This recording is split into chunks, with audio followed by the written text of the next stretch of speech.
3 కోట్ల దేవతలు కూడా స్వామివారి దర్శనం కోసం వేచి చూసే రోజు. ఆ 3 కోట్ల దేవతలతో కలిసి గరుడ వాహనంపై భూలోకానికి వచ్చి స్వామివారు భక్తులందరికీ దర్శనమిచ్చే రోజు. వైకుంఠ వాకిళ్ళు తెరుచుకునే పర్వదినం. అదే వైకుంఠ ఏకాదశి. దీనినే ముక్కోటి ఏకాదశి అని కూడా అంటారు. నమస్తే అండి, welcome back to my channel. అందరు ఎలా ఉన్నారు? బాగున్నారా? నేనైతే చాలా బాగున్నాను. మీరందరూ కూడా బాగుండాలని మనస్ఫూర్తిగా కోరుకుంటున్నాను. ఇవాల్టి వీడియోలో వైకుంఠ ఏకాదశి అంటే ముక్కోటి ఏకాదశిని మనం ఏ రోజున జరుపుకోవాలి, ఉత్తర ద్వార దర్శనం ఏ సమయంలో చేసుకోవాలి, ఒకవేళ దేవాలయానికి వెళ్ళి ఉత్తర ద్వార దర్శనం చేసుకోకపోతే ఇంట్లో ఏ విధంగా నియమాలు పాటిస్తూ పూజ చేసుకోవాలి, స్వామికి నివేదన ఏం చేయాలి, ఏకాదశి ఉపవాస నియమాలు ఏంటి, ఏ సమయంలో పూజ చేసుకోవాలి, ఇంట్లో కూడా మనం ఏ విధంగా స్వామిని పూజించాలి, ఇవన్నీ కూడా పూర్తి వివరాలతో అయితే షేర్ చేస్తున్నాను. ఎక్కడా కూడా వీడియోని స్కిప్ చేయకుండా చూడటానికైతే ట్రై చేయండి. ఆ కలియుగ ప్రత్యక్ష దేవుడైన శ్రీనివాసునికి శనివారం ప్రీతికరమైన రోజు. అటువంటి శనివారం అలాగే ఏకాదశి కలిసొచ్చిన రోజే ఈ ముక్కోటి ఏకాదశి. మరి ఎంతో పర్వదినంగా చెప్పవచ్చు, ఎంతో విశేషంగా చెప్పవచ్చు. ప్రతి నెల కూడా 2 ఏకాదశులు చొప్పున సంవత్సరం మొత్తంలో 24 ఏకాదశులు ఉంటాయి. ఏ ఏకాదశి నియమాలు పాటిస్తూ పూజ చేసినా చేయకపోయినా ఈ ఒక్క ముక్కోటి ఏకాదశి రోజు చేస్తే మాత్రం మొత్తం చేసినంత ఫలితం దక్కుతుంది. 3 కోట్ల ఏకాదశులు ఉపవాసం ఉండి పూజ చేసిన ఫలితం అయితే దక్కుతుందిట. అందుకనే అందరూ కూడా ఈ రోజున పూజ చేసుకుని స్వామివారి ఉత్తర ద్వార దర్శనం కనుక చేసుకుంటే మోక్షం లభిస్తుంది అని అంటారు. మరి ఈసారి మనకి 2023వ సంవత్సరంలో విశేషంగా 2 సార్లు ముక్కోటి ఏకాదశి జరుపుకుంటున్నాం. సంవత్సరం ప్రారంభంలో జనవరి 2వ తారీఖున ముక్కోటి ఏకాదశి ఈ 2023 సంవత్సరం చేసుకుంటే, మళ్ళీ సంవత్సరం చివరిలో డిసెంబర్ 23 ఈ ముక్కోటి ఏకాదశిని మళ్ళీ జరుపుకుంటున్నాం. మిగుళ్ళు తగుళ్ళు అధిక మాసాలు ఇలా రావటం వల్ల మనకి ఒకే సంవత్సరంలో 2 సార్లు ముక్కోటి ఏకాదశి కలిసి వచ్చింది. అది మరింత విశేషం. అందులో రేపు శనివారం కలిసి రావటం అనేది స్వామివారికి శనివారం అనేది ఎంతో ప్రీతికరమైన రోజు. అందుకని అందరూ కూడా స్వామి పూజని తప్పనిసరిగా చేసుకోవాలి. మరి ఈ మిగుళ్ళు తగుళ్ళు రావటం వల్ల 22 ఉదయం నుంచే మనకి దశమి అయిపోయి ఏకాదశి వచ్చినా కూడా మనము 23వ తారీఖు సూర్యోదయానికి ఉన్నదే లెక్కేసుకుంటాం కనుక 23 శనివారం మాత్రమే ఏకాదశి పూజ అనేది చేసుకోవాలి. అయితే స్వామివారి పూజను చేసుకునే చోట ఈ విధంగా ప్రత్యేకంగా పీఠం పెడితే గనక అక్కడ కూడా శుభ్రం చేసుకొని ముగ్గులు వేసుకొని స్వామివారి చిత్రపటాన్ని అంటే లక్ష్మీనారాయణలు కానీ లేదా వెంకటేశ్వర స్వామి లక్ష్మీదేవిని కానీ విగ్రహాలు కానీ పటాలు కానీ ఏ ఉన్నా సరే ఏర్పాటు చేసుకొని చక్కగా పూలమాలతో స్వామివారు అలంకార ప్రియులు. అందుకనే ఆయనకి ఎంత చేయగలిగితే అంత అలంకరణ చేసుకోండి. ఆ రోజున స్వామివారి చిత్రపటాన్ని పెట్టుకున్నాను. అలాగే ఈ గోపురం ఉంటుంది కదండి, ఆ గోపురం కూడా పెట్టుకున్నాను. ముక్కోటి ఏకాదశి రోజు స్వామివారిని ఉత్తర ద్వార దర్శనం చేసుకుంటూ ఉంటాం. అంటే ఉత్తర ద్వారం గుండా వెళ్ళి స్వామివారిని దర్శించుకుంటాం కనుక ఈరోజు చాలా ప్రత్యేకమైంది. ఇలా గోపురాలు కనుక ఉంటే మీరు స్వామివారి పూజలో పెట్టుకోండి. అలాగే ఇక్కడ నేను లక్ష్మీనారాయణులు అంటే లక్ష్మీ విష్ణుమూర్తి విగ్రహం కూడా పెట్టుకున్నాను. అలాగే కింద వెంకటేశ్వర స్వామి లక్ష్మీదేవి రూపంలో అంటే స్వామిని మీరు కొలవడానికి మీ దగ్గర ఉన్న ఏ చిత్రపటమైనా సరే స్వామిని పెట్టుకోవచ్చు. నేను పైన చిత్రపటం కొంచెం ఎత్తుగా పెట్టుకొని ఆ కింద గోపురం దగ్గర మళ్ళీ స్వామివారి విగ్రహాలు ఇలా అలంకరణ అయితే చేసుకున్నానండి. స్వామివారిని కూడా గంధం బొట్లతో చక్కగా అలంకరించండి. తులసి మాల ఉంటే గనక స్వామివారికి అత్యంత ఇష్టం కనుక స్వామివారికి తులసి మాలను కూడా అలంకరణ చేయండి. ఈ విధంగా పీఠం దగ్గర ఏర్పాటు చేసుకోవచ్చు, లేదా నిత్య పూజ చేసుకునే చోట కూడా చేసుకోవచ్చు. ఆ తర్వాత ఇక్కడ నేను శంకు చక్రాలను కూడా ఈ విధంగా అలంకరించి పెట్టుకుంటున్నానండి. మీ దగ్గర ఇటువంటివి ఏవైనా స్వామివారి నామాలు కానీ శంకు చక్రాలు కానీ స్వామివారి కాయిన్స్ కానీ మీ దగ్గర ఏ ఉంటే అవి పూజలో పెట్టుకొని ముక్కోటి ఏకాదశి రోజు స్వామివారిని ఆరాధించవచ్చు. ఇక్కడ నేను శంకు చక్రాలను కూడా చక్కగా ఇలా అలంకరిస్తే బాగుంటుందని అనిపించింది. ఆయనకి ప్రత్యేకమైన రోజు అలంకారం ఇష్టం కనుక ఇక్కడ ఒక ముత్యాల దండను కూడా వేస్తున్నాను. అలాగే శంకు చక్రాలను కూడా అలంకరించి రుద్రాక్ష పూలతో అలంకరించి స్వామివారిని ఈ విధంగా అయితే పెట్టుకున్నాను.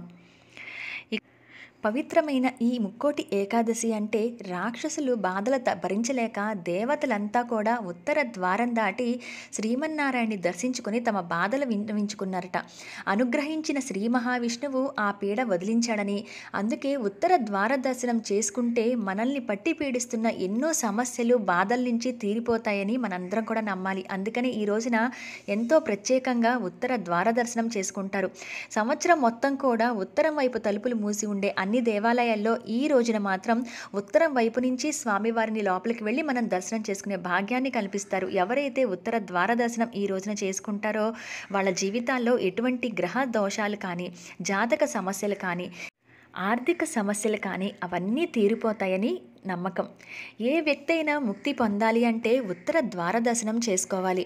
మనకి ఈ మార్గశిర మాసంలో పౌర్ణమికి వచ్చే ముందు ఏకాదశి, అలాగే ధనుర్మాసంలో కలిసి వచ్చిన ఏకాదశి కాబట్టి దీనిని ఉత్తర ద్వార దర్శన ఏకాదశి అని, ముక్కోటి ఏకాదశి అని, వైకుంఠ ఏకాదశి అని, ఉత్తర ద్వార దర్శనం చేసుకున్న వారికి మోక్షం లభిస్తుంది కాబట్టి మోక్షద ఏకాదశి అని కూడా పిలుస్తూ ఉంటారు. మీరు పూజని ఎక్కడైతే ఏర్పాటు చేసుకుంటారో అక్కడ ఈ విధంగా శంకు చక్రాలను కూడా స్వామివారిని బియ్యపిండితో వేసుకోండి. మీ దగ్గర ఏవైనా శంకుచక్ర నామాలు ఉంటే పూజలో పెట్టుకోండి, లేదా ఈ విధంగా అయితే బియ్యపిండితో ముగ్గుల్లాగా వేసి ఈ శంకు చక్రాల దగ్గర కూడా దీపం పెట్టి స్వామివారిని ఈ రోజున ఆరాధించాలి. అయితే ఈ పూజని మనం శనివారం ఉదయం చేసుకుంటాం కనుక ఉత్తర ద్వార దర్శనం చేసుకోవాలనుకున్న వారు తెల్లవారుజామునే స్వామివారి దేవాలయాలకు వెళ్తారు. అయితే ఆ రోజు ఏకాదశి అనేది ఉదయం 7:53 వరకే ఉంది కాబట్టి కొన్ని దేవాలయాల్లో శుక్రవారం సాయంత్రం నుంచి కూడా మనకి ఉత్తర ద్వార దర్శనం కల్పిస్తారు. అంటే ఏదైనా దేవాలయాల్లో మీకు ఉత్తర ద్వార దర్శనం కలుగుతుంది అని తెలిస్తే కనుక మీరు ఆ దేవాలయానికి వెళ్ళి శుక్రవారం సాయంత్రం కూడా ఉత్తర ద్వార దర్శనం చేసుకొని ముందుగానే స్వామివారిది శనివారం మీరు ఇంట్లో పూజ అనేది చేసుకున్నా సరిపోతుంది. మరి స్వామిని ఎప్పుడు పూజించినా మనం చేసుకోవాల్సింది పిండి దీపాలు. ఈ విధంగా 3, 5, 7, 2, 11 ఏకాదశి తిథి కాబట్టి 11 ఇలా మీరు ఎన్ని చేయగలిగినా సరే స్వామివారికి పిండి దీపాలను ఏర్పాటు చేసుకొని ఆ పిండి దీపాలను కూడా చూస్తున్నారు కదండి, ఈ విధంగా నామాలతో అలంకరించుకున్నాను. మొత్తంగా కూడా ఈరోజు స్వామివారి నామస్మరణ అలాగే ఆయన గోవింద నామాలతోనే మనం గడపాలన్నమాట. అందుకని ఎక్కడ పూజ చేసుకున్నా కూడా ఆ స్వామివారి నామం ఉండేట్టుగా చూసుకోండి. ఆయనకి పసుపు రంగు అంటే ఇష్టం కాబట్టి పీట మీద కూడా మీరు గమనించినట్లయితే నేను పసుపు రంగు క్లాతే వేసుకున్నాను. ఈ విధంగా పసుపు రంగు క్లాత్ వేసుకోవచ్చు, లేదా అలాగే వచ్చేసి పసుపు రంగు ఒత్తులతో కూడా స్వామికి పూజ అనేది చేసుకోవచ్చు. చామంతి పూలు మనకి ఎల్లో కలర్ దొరుకుతుంటాయి కదండి, ఎల్లో కలర్ ఫ్లవర్స్ ఏవైతే ఉంటాయో అవి స్వామివారి పూజకి ఈ రోజున వాడితే చాలా మంచిది. ఇక్కడ దీపారాధన కూడా నేను చేసుకుంటున్నాను. శంకుచక్ర దీపాలను వెలిగించుకున్నాను, అలాగే పిండి దీపాలను వెలిగించుకొని ముందుగా గణపతికి పూజ చేసుకొని గణపతికి నమస్కారం చేసుకోవాలి. ఈ ఏకాదశి పూజ మొదలు పెడుతున్నాను. మా సంకల్పం, మా కోరికలు ఇవి, ఎటువంటి విఘ్నాలు లేకుండా అవన్నీ కూడా జరగాలి అని చెప్పి మనస్ఫూర్తిగా స్వామివారికి ముందుగా నమస్కారం చేసుకోవాలి. గణపతికి కూడా పూజ చేసుకున్న తర్వాత మనం పండు కానీ పాలు, అటుకులు, బెల్లం ఇటువంటివి ఏవైనా సరే నైవేద్యం పెట్టి స్వామికి కూడా హారతి ఇవ్వాలి. ఆ తర్వాత శ్రీ మహావిష్ణువు పూజని మొదలు పెట్టాలి. మనం ఇక్కడ స్వామివారికి పిండి దీపాలు అయితే వెలిగించుకున్నాం కదండి, వెలిగించుకునేటప్పుడు కూడా మన సంకల్పం, కోరిక చెప్పుకొని స్వామికి పూజ మొదలు పెట్టిన తర్వాత మనం ముఖ్యంగా చేయవలసింది స్వామి విష్ణు సహస్రనామాన్ని చదవటం, అలాగే గోవింద నామస్మరణ ఈరోజు అత్యంత ముఖ్యమైనది. స్వామివారి నామాన్ని పఠిస్తూ ఉండాలి, లేదా ఓం నమో భగవతే వాసుదేవాయ అనుకుంటూ కూడా 21 సార్లు చదవటం అనేది చాలా మంచిది. ఆ మంత్రం కూడా ఎప్పుడు కూడా మన కార్యాలన్నీ కూడా విజయం అయ్యేలాగా చేస్తుందిట. ఏదైనా పని తలపెడుతున్నప్పుడు స్వామివారి పూజని పూర్తిగా చేసుకోలేని వాళ్ళు కూడా ఓం అంటే మంత్రాలు చదవటం కానీ, విష్ణు సహస్రనామాన్ని చదవటం కానీ రాని వాళ్ళు కూడా ఓం నమో భగవతే వాసుదేవాయ అనుకుంటూ, లేదా ఓం నమో నారాయణాయ అనుకుంటూ కూడా స్వామివారిని ఆరాధించాలి. ఇక్కడ స్వామివారికి చక్కటి పూలమాల కూడా సమర్పించి ఈ శంకుచక్ర నామాలది కూడా ఉంటే పెట్టుకున్నానండి. అలాగే ఎక్కడైతే పూజ చేసుకుంటున్నారో అక్కడ ఒక ప్లేట్ను కూడా ఈ విధంగా పెట్టుకోండి. దీంట్లో స్వామివారికి దేంతో పూజ చేయాలి ప్రత్యేకంగా ముక్కోటి ఏకాదశి రోజే చెప్తాను. ఇక్కడ స్వామివారికి కూడా ధూపాన్ని చూపించండి. పూజలో పసుపు ఒత్తులు కానీ పసుపు పూలను కానీ వాడటం వల్ల పసుపు శుభాన్ని కాబట్టి మనకి విజయం కలుగుతుంది. కింద శంకుచక్ర ముగ్గులు వేసాం కదండి, అక్కడ కూడా చక్కగా దీపారాధన చేయాలి. ఆ ముగ్గు వేసే చోట ఎవరు తొక్కకుండా చూసుకునేలాగా ఒక పీఠం మీద కానీ లేదా ఒక ప్లేట్లో కానీ పెట్టి పూజ దగ్గర మాత్రమే పెట్టుకోండి. చిన్నపిల్లలు ఉన్నప్పుడు వాళ్ళకి సహజంగా తెలియకుండా తొక్కుతూ ఉంటారు కాబట్టి ఎవరు తొక్కని ప్రదేశంలో, పూజా ప్రదేశంలో కానీ ఒక పక్కగా కానీ ప్లేట్లో కానీ వేసుకోండి. అలాగే పూజ చేసుకునే చోట జవ్వాది పౌడర్ ఉంటే వేసుకోండి, చాలా మంచి సువాసన అనేది వస్తూ ఉంటుంది.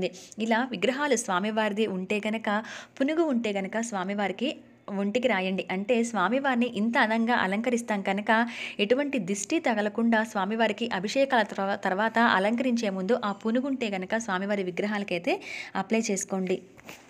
ఈ రోజున కొంతమంది అఖండ దీపాన్ని వెలిగించుకుంటూ ఉంటారు. అలా లేదా వెంకటేశ్వర స్వామి వారి దీపమని ప్రత్యేకంగా వెలిగించుకుంటూ ఉంటారు. అలా వెలిగించినట్టయితే గనక కొంచెం పెద్ద మూకుడు తీసుకొని వెలిగించుకోండి. ఈ రోజంతా కూడా అంటే ఎప్పుడైతే పూజ మొదలుపెట్టారో మళ్ళీ మన స్వామివారిని కదిలించి తీసేంత వరకు కూడా ఆ దీపం వెలిగేలా చూసుకుంటూ ఉంటారు. అలా ఇంట్లో బాధ్యతగా చూసుకుంటాము అంటే మీరు వెంకటేశ్వర స్వామి వారి దీపారాధన కింద ఆ పెద్ద అఖండ దీపాన్ని వెలిగించుకోవచ్చు. స్వామివారికి పూజ అష్టోత్తరం అవి చదువుకునేటప్పుడు కూడా మీరు తులసి దళాలుంటే స్వామివారికి సమర్పించండి.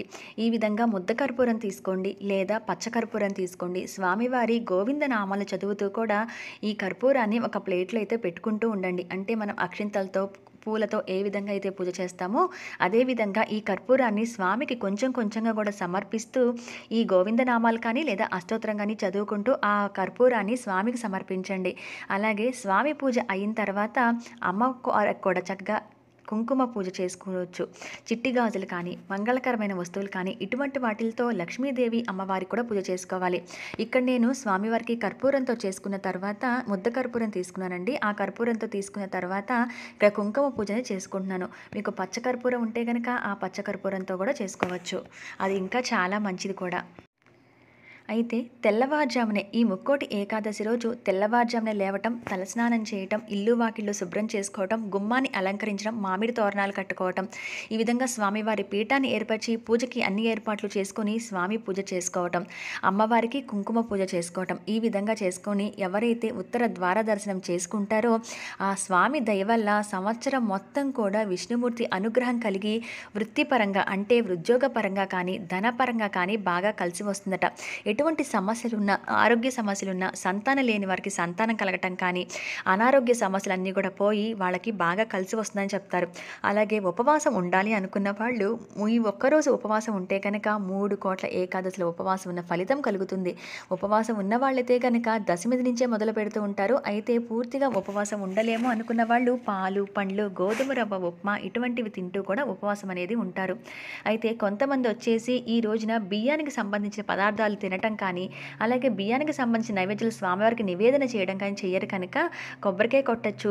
అలాగే వడపప్పు, పానకం, చలిమిడి ఇవి స్వామివారికి పెట్టాలి. అలాగే డ్రై ఫ్రూట్స్ పెట్టుకోవచ్చు. కొంతమంది చక్కెర పొంగల్ కానీ అటువంటివి కూడా నైవేద్యం పెడతారు. అంటే అవి బియ్యంతో చేసినా కూడా ఉపవాసం కానీ పూజ కానీ చేసుకున్న వాళ్ళు తినకుండా మిగతా ఇంట్లో కుటుంబ సభ్యులు ప్రసాదం కింద తీసుకోవచ్చు. స్వామివారికి ఈ విధంగా అయితే పూజ చేసుకొని హారతి అనేది మంగళహారతి ఇచ్చుకోవాలి. హారతి ఇచ్చేటప్పుడు కూడా పచ్చకర్పూరం ఉంటే కనుక ఆ పచ్చకర్పూరంతోనే స్వామికి హారతి ఇవ్వడానికి ప్రయత్నించండి. అయితే మనం కూడా ఇంట్లో పూజా ప్రదేశాన్ని ఏర్పాటు చేసుకునేటప్పుడు సాధ్యమైనంత వరకు కూడా మనకి పూజా మందిరంలో చేసేసుకోవచ్చు. కానీ ఎవరికైనా వీలున్న వాళ్ళైతే కనుక ఉత్తర ద్వారం గుండా మన స్వామివారి దర్శనం చేసుకునేలాగా అంటే మనం ఉత్తరానికి ఆపోజిట్గా కూర్చుంటే మనం ఉత్తరం వైపు చూస్తూ పూజ చేసుకుంటాం అనమాట. అంటే ఆ వైపు నుంచి మన స్వామివారిని చూస్తూ ఉంటాం. అలా ఏర్పాటు చేసుకొని కూడా మీరు మీ ఇంట్లో దిక్కులు తెలిస్తే కనుక ఆ దిక్కులు పెట్టుకునే చోట మీకు విడిగా ప్లేస్ ఉండి మీకు కుదురుతుంది అనుకుంటే కనుక ఉత్తరాన్ని ఫేస్ చేస్తూ ఉత్తరం వైపు నుంచి స్వామివారిని చూస్తున్నట్టుగా పెట్టుకొని మీరు పూజ అనేది కూడా చేసుకోవచ్చు. అంటే మనం అప్పుడు మనకి ఉత్తర ద్వారం అవుతుంది కదండి, ఉత్తరంలోంచి మన స్వామివారిని చూస్తున్నట్టు అలా కూడా ఏర్పాటు చేసుకొని పూజ అనేది చేసుకుంటే ఒకవేళ దేవాలయానికి వెళ్ళి ఉత్తర ద్వార దర్శనం చేసుకోలేని వాళ్ళు ఈ విధంగా ఇంట్లో కూడా ఏర్పాటు చేసుకుని స్వామి పూజని నిరభ్యంతరంగా చేసుకోవచ్చు. ఉపవాసం పూర్తిగా ఉండలేని వాళ్ళు పాలు, పండ్లు, గోధుమ రవ్వ ఉప్మా ఇటువంటివి తీసుకోవచ్చు. ఉపవాసం ఉన్న వాళ్ళే పూజ చేయాలని లేదు. కొంతమందికి ఉపవాసం ఏమి ఉండరు, పూజ మాత్రమే చేసుకుంటూ ఉంటారు. అటువంటి వాళ్ళు పూజ అయ్యేంత వరకు కూడా పాలు, కాఫీ కానీ ఇటువంటివి తీసుకొని పూజ చేసుకోండి. పూజ అయిన తర్వాత మీరు తినేసైనా మీ కార్యక్రమాలకి మీరు వెళ్ళిపోవచ్చు. కొంతమంది ఉదయం నుంచి ఉపవాసం ఉండి సాయంత్రంగా మాత్రమే తింటారు. అలా కూడా కాకుండా కొంతమంది ఉదయం భోంచేసిన సాయంత్రం టిఫిన్ లాంటివి తింటారు. లేదా పాలు, పండ్లు, గోధుమ ఉప్మా ఇటువంటివి తిని రాత్రికి మాత్రం ఏమి తినకుండా ఉంటారు. తులసి తీర్థం మాత్రమే తీసుకుంటారు. ఇవన్నీ కూడా ఉపవాస నియమాలు అనేవి ఎవరి ఆరోగ్యాలకు తగ్గట్టుగా వాళ్ళు చూసుకొని ఉండండి. అయితే ఈ పూజని ఆడవారు, మగవారు అందరూ కూడా చేసుకోవచ్చు. సంతానం కోసం చూస్తున్న భార్యాభర్తలు అయితే ఇద్దరు కలిసి స్వామిని ఆరాధించడం చాలా మంచిది. అలాగే చిన్న పిల్లలు కూడా అంటే పూజ దగ్గర కూర్చొని చేయగలరు అనుకున్న పిల్లలు కూడా కూర్చోబెట్టుకుని పూజని చేయించండి. వాళ్ళకి మంచి విద్య, జ్ఞానం అనేది లభిస్తాయి ఈ పూజ చేసుకోవడం వల్ల. ఎక్కడైతే స్వామివారి నామాలను కూడా వేసి అలంకరించారో అక్కడ కూడా కనీసం 2 ప్రమిదలతో అయినా స్వామికి దీపారాధన చేసుకోండి. కింద చూశారు కదండి ఎంత చక్కగా స్వామివారి శంకు చక్రాలు కూడా అలంకరించుకొని 7 పిండి దీపాలతో అక్కడ కూడా నేను దీపారాధన అనేది చేసుకున్నాను. అయితే ఇంట్లో స్వామివారి చిత్రపటాన్ని మీరు పెట్టుకుంటున్నప్పుడు విష్ణుమూర్తి, లక్ష్మీదేవి అంటే వెంకటేశ్వర స్వామి, లక్ష్మీదేవి లేదా రాముల వారి చిత్రపటం, కృష్ణుడినైనా సరే ఈ పూజ అనేది పెట్టుకొని మనం చేసుకోవచ్చు. లక్ష్మీ నరసింహస్వామి కానీ ఇలా ఏ రూపంలో అయినా స్వామివారి స్వరూపాలే కనుక ఏ చిత్రపటం పెట్టైనా పూజ అనేది చేసుకోవచ్చు. గుడికి వెళ్ళిన వాళ్ళైతే కనుక తప్పనిసరిగా ధ్వజస్తంభం దగ్గర దీపం పెట్టడానికి ప్రయత్నించండి. అయితే ఈ కర్పూరంతో పూజ చేసుకున్నారు కదా, మరి ఈ కర్పూరాన్ని ఎప్పుడు తీయాలి అని అంటే మీరు పూజ అయిన తర్వాత ఆ కర్పూరాన్ని తీసుకొని గుడికి వెళ్ళినప్పుడు మీరు ఆ ధ్వజస్తంభం దగ్గర ఆ కర్పూరంతో స్వామికి హారతి చూపించవచ్చు. ఒకవేళ మీరు దేవాలయానికి వెళ్ళలేదు అని అంటే కనుక మళ్ళీ అవన్నీ సర్దుకున్న తర్వాత పూజాపీఠాన్ని ఆ కర్పూరాన్ని కూడా తీస్తారు కదా, ఆ కర్పూరాన్ని స్వామివారి పూజకి ఇంట్లో ఏదో ఒక రోజు మళ్ళీ పూజ చేసుకున్నప్పుడు అది జాగ్రత్త పరిచి ఆ కర్పూరంతో స్వామికి హారతి అనేది ఇచ్చుకోవచ్చు. సాధ్యమైనంత వరకు గుడికి వెళ్తాం కాబట్టి ఈ రోజున గుడికి వెళ్ళినప్పుడు అక్కడ హారతి అనేది స్వామివారికి చూపించండి. అంటే మనం గర్భాలయం దగ్గర కానీ ఆ పూజలు మనం డైరెక్ట్గా చేయలేం కనుక ధ్వజస్తంభం దగ్గర ఈ కర్పూరంతో హారతి అనేది చూపించండి. లేదా దేవాలయానికి వెళ్ళడానికి కుదరలేదు లేదా అక్కడ వెలిగించడానికి కుదరలేదు అనుకున్న వాళ్ళు ఇంట్లో మళ్ళీ స్వామి పూజను చేసిన రోజు ఈ కర్పూరంతో మనం హారతి అనేది స్వామివారికి ఇవ్వచ్చు. ఏదైనా నైవేద్యాలు పెడుతున్నప్పుడు కూడా వాటి మీద కూడా పచ్చ కర్పూరాన్ని కలిపి స్వామివారికి నైవేద్యంగా సమర్పించండి. మరి ఈ పూజాపీఠాన్ని ఎప్పుడు కదపాలి అని అంటే శనివారం ఉదయం మనం ఈ ఏకాదశి పూజ అనేది చేసుకుంటున్నాం కనుక ఉపవాసం ఉన్న వాళ్ళైతే కనుక ద్వాదశి గడియలు వచ్చిన తర్వాత కూడా మళ్ళీ స్వామివారికి పూజ అనేది చేసి ఆ ద్వాదశి గడియలు ఉండంగానే ఉపవాసం అనేది చెల్లిస్తారు. స్వామివారిని దర్శనం చేసుకుని వచ్చిన తర్వాత ఉపవాసం లేని వాళ్ళైనా ఉన్నవాళ్ళైనా పూజ చేసుకున్న రోజు పీఠాన్ని కదిలించకుండా మళ్ళీ మరుసటి రోజు స్వామికి దీపారాధన చేసి అప్పుడు ఉద్వాసన చెప్పి స్వామివారి పీఠాన్ని కదపాలి. నిత్య పూజ చేసుకునే వాళ్ళైతే కనుక అక్కడే ప్రతిరోజు పూజ ఉంటుంది కాబట్టి వాళ్ళకి ఇలాంటి నియమాలు ఏమీ అవసరం లేదు. వాళ్ళు సహజంగా పూజ అనేది రోజు చేసుకుంటూ ఉంటారు కాబట్టి ఇలా ప్రత్యేకంగా స్వామివారిని కదిలించాల్సిన అవసరం ఉండదు. కానీ ప్రత్యేకంగా పీఠం పెట్టిన వాళ్ళైతే కనుక తప్పనిసరిగా ఆ రోజున కదిలించకండి, మరుసటి రోజు తీయండి. అయితే ఈ రోజున నాన్ వెజ్ తినటం కానీ వండటం కానీ అస్సలు చేయొద్దు. బ్రహ్మచర్యం తప్పనిసరిగా పాటించాలి.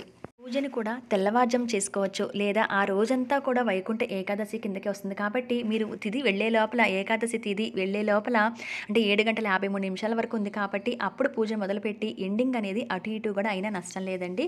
ఈ విధంగా స్వామి పూజ చేసుకోండి. ఇదండి ముక్కోటి ఏకాదశి పూజా విధానం. ఐ హోప్ ఈ వీడియో ఇన్ఫర్మేషన్ మీకు అందరికీ యూజ్ అవుతుంది అలాగే నచ్చుతుంది అని అనుకుంటున్నాను. ఏదైనా డౌట్స్ ఉంటే కనుక కింద కామెంట్ సెక్షన్లో చెప్పండి. మీరందరూ చక్కగా స్వామివారి పూజను చేసుకోవాలి, మీ కోరికలు నెరవేరాలని నేను కూడా మనస్ఫూర్తిగా కోరుకుంటున్నాను. మరొక మంచి వీడియోలో మళ్ళీ మిమ్మల్ని అందరినీ కూడా కలుస్తాను. అప్పటి వరకు సెలవు, నమస్కారం.